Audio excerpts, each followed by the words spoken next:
Hello, my name's Brian. I'm a multimedia producer and editor. My website's at gazfilm.com, and I use HostPapa for my hosting services.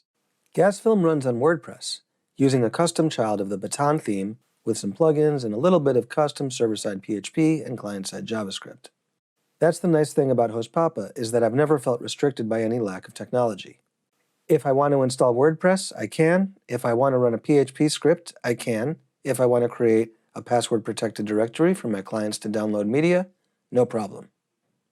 I can easily create subdomains, use extra storage space as a file archive, and make custom email addresses. I also know I can receive help when it comes to some of the more technical stuff. For instance, when adding or changing a domain name, or switching to an alternate version of PHP, tech support's always been responsive and clear on explaining how to do it or making a tweak themselves when something wasn't working right.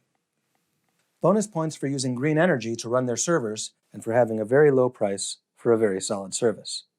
I don't recall any significant downtime in the years I've been with them. I plan on continuing to use HostPapa, and I'm happy to recommend them to others.